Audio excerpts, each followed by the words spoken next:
మరోసారి పాకిస్తాన్ తన కవ్వింపు చర్యను కొనసాగిస్తోంది. మరి ముఖ్యంగా ప్రగల్భాలు పలుకుతోంది.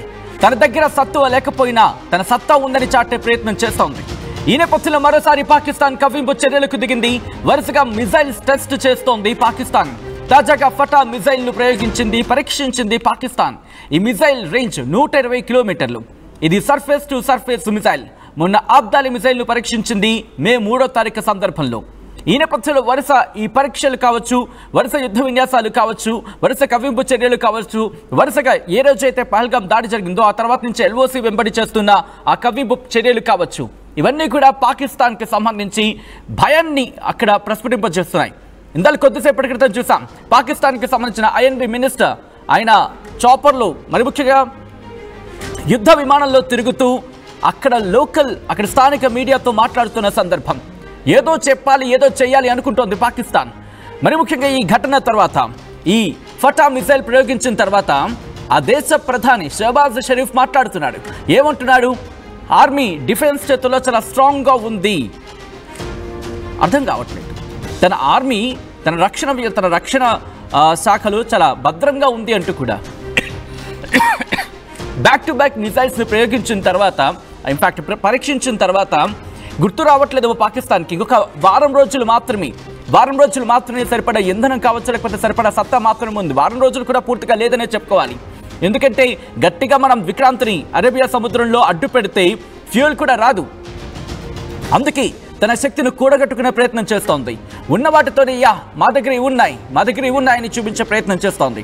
ఫటా కావచ్చు, లేకపోతే ఇంకెన్ని మిజైల్స్ని పరీక్షించుకున్నా అది నీ పరీక్షకు మాత్రమే పరిమితం అవుతుందనే విషయం బహుశా పాకిస్తాన్కి ఇంకా గుర్తు రావట్లేదేమో.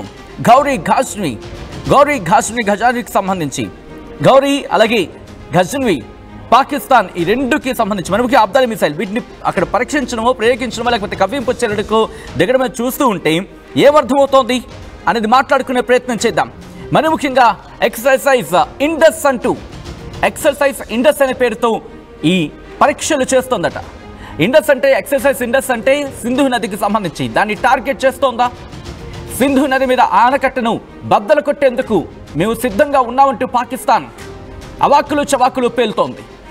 మామూలు స్థాయిలో కాదు, ఏకంగా ఇటు ప్రపంచ దేశాలను భయపెట్టే రీతిలో. అదేంటిది ప్రపంచ దేశాలను భయపెట్టే రీతిలో? అవును, ఎందుకంటే న్యూక్లియర్ వెపన్స్ని వాడతానంటోంది.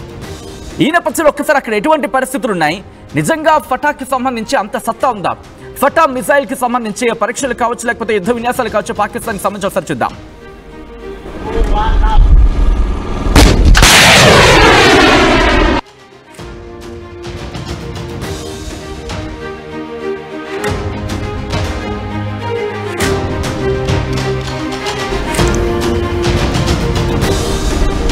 బ్రేకింగ్ న్యూస్ చూస్తున్నారు. కవ్వింపు చర్యలకు దిగుతోంది పాకిస్తాన్. ఆబ్దాలి మిజైల్ ని పరీక్షించిన తర్వాత ఇప్పుడు ఫటా అని ఇంకొక మిజైల్ ను పరీక్షించింది పాకిస్తాన్.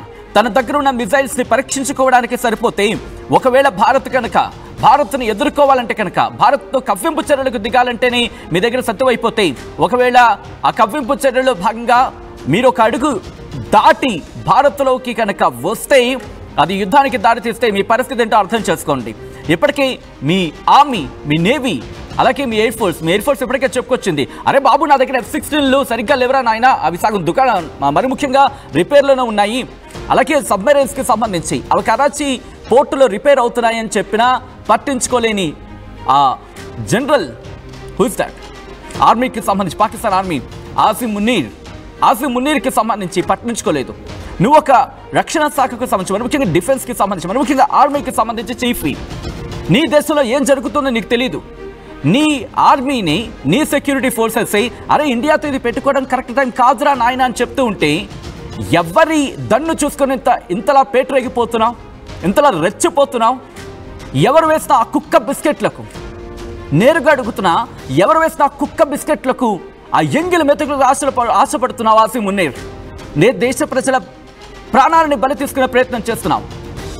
అక్టోబర్లో నీ సర్వీస్ అయిపోతుంది. నీ సర్వీస్ రక్షించుకోవడానికి చేస్తున్న ప్రయత్నంలో భాగంగానే ఇది చూస్తుంది యావత్ పాకిస్తాన్ కూడా. నీకోసం, నీ ఒక్కడి జాబ్ సెక్యూరిటీ, నీ ఒక్కడి కోసం ఇప్పుడు దేశాన్ని ఫలంగా పెట్టావు. నువ్వు భారత్తో పెట్టుకుంటావా?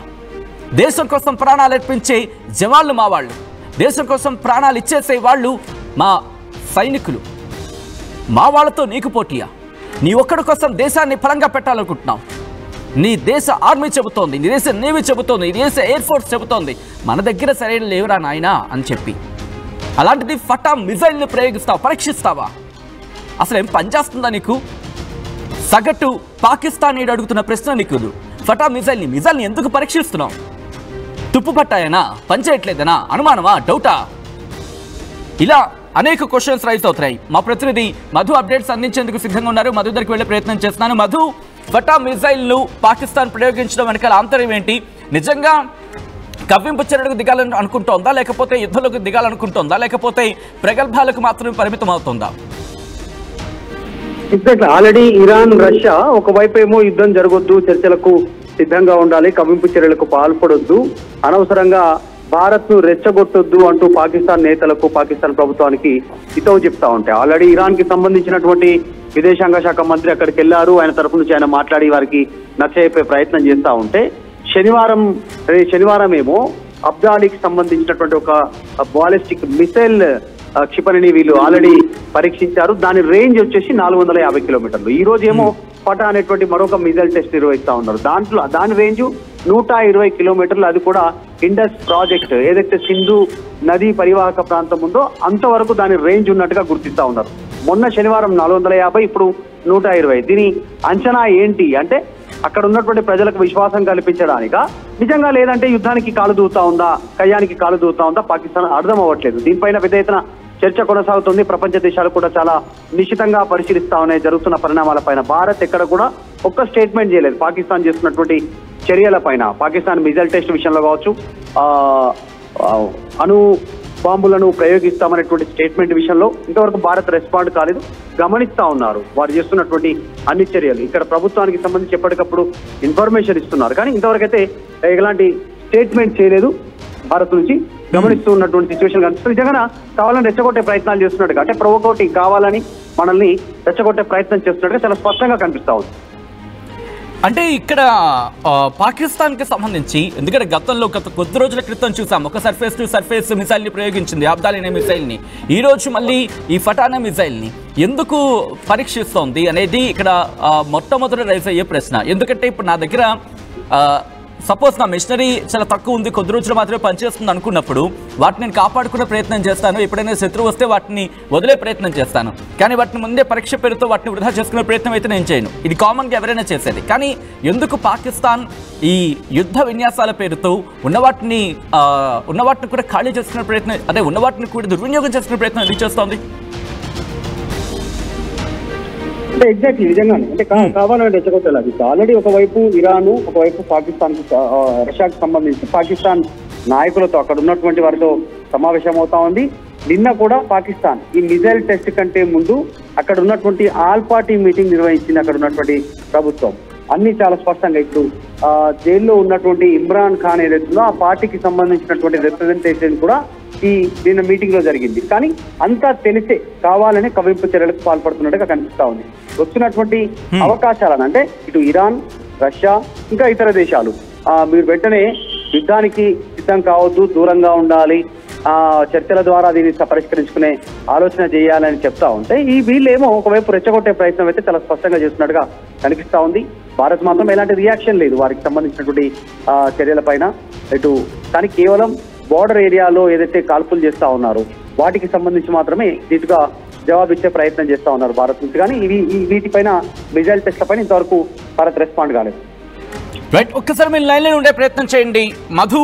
ఫటా సెకండ్ మిజైల్ కి సంబంధించి పాకిస్తాన్ సెకండ్ మిజైల్ ని ప్రయోగించింది, దాని పేరే ఫటా. देखो पाकिस्तान जो फटा भी तुम यूज करोगी नहीं तो और कुछ भी फट जाएगी। जो भी मिसाइल तुमने व्हाट शुड आई से, जो भी मिसाइल तुमने प्रयोग करने के लिए सोच रहे हो पूरा फट जाएगी बीच में, क्योंकि మన దగ్గర ఏవో ఉన్నాయి, అగ్ని ఉంది, పృథ్వీ ఉంది, దాంతోపాటు ఇవన్నీ పక్కన పెట్టిన బ్రహ్మోస్ ఉంది. బ్రహ్మోస్ని ఎక్కడెక్కడి నుంచి ఉపయోగించవచ్చు, సర్ఫేస్ నుంచి, ల్యాండ్ నుంచి, ఎయిర్ నుంచి. बस एक काफ़ी है, एक ही काफ़ी है तुम्हारे लिए। जब हम लोग सोचेंगे कि छोड़ने के लिए, जब हम लोग सोचेंगे कि उसको आपको प्रयोग करने के लिए हो जाएगा पाकिस्तान, हम खत्म। ఇప్పుడు పాకిస్తాన్ ఆ దుర్మార్గపు కవ్వింపు చర్యలకు దిగుతోంది నిర్మోహమాటం లేకుండా. ఇటు ప్రపంచం, యావత్ ప్రపంచం నుంచి ఏదో సపోర్ట్ వచ్చేస్తుంది అనుకుంటోంది, ఇటు ఇరాన్ మద్దతు ఇస్తుంది అనుకుంటోంది. అట్ ద సేమ్ టైం తుర్కీకి సంబంధించి అంటే టర్కీ నుంచి అంటే ఆప్తకాల బంధువులు, వాళ్ళు ఎప్పటి నుంచో వాళ్ళ ఆ బంధుత్వం కావచ్చు, లేకపోతే ఆ బాంధవ్యం కావచ్చు, వాళ్ళది చాలా స్ట్రాంగ్గా ఉంది. మిజైల్స్కి సంబంధించి కావచ్చు, ఈ ఎక్విప్మెంట్ విషయంలో కూడా చాలా ఆప్త బంధువు పాకిస్తాన్కి టర్కీ, కాబట్టి ఎక్స్పెక్ట్ చేయొచ్చు. కానీ గుర్తుపెట్టుకో, ఆఖరి నిమిషంలో టర్కీ నీకు ముందు చేయొచ్చిన ఇచ్చేస్తుంది. ఎందుకంటే భారత్ కూడా ఒక సందర్భంలో టర్కీని ఆదుకుంది, కాబట్టి న్యూట్రల్గా ఉండాలని ఆలోచిస్తే కనుక పక్కకు వెళ్ళిపోతుంది. కాబట్టి నీ దగ్గర ఉన్న మిజైల్స్ని ఆపుకునే ప్రయత్నం చెయ్యి. లేదు అనుకుంటే మా దగ్గర ఉన్న పృథ్వీ కావచ్చు, లేకపోతే మా దగ్గర ఉన్న అగ్ని కావచ్చు, మా దగ్గర ఉన్న నాగాస్త్ర కావచ్చు, మా దగ్గర ఆఫ్కోర్స్ నేను చెప్పుకుంటూ పోతే బోల్డ్ ఉన్నాయి. ఒక్కటి చాలు, మా బ్రహ్మోస్ ఒక్కటి చాలు. ఆ బ్రహ్మోస్ వరకు కూడా అవసరం లేదు. నిన్న మొన్న మేము తీసుకొచ్చిన షార్ట్ రేంజ్ మిసైల్స్ సరిపోతాయేమో, 120 కిలోమీటర్లు.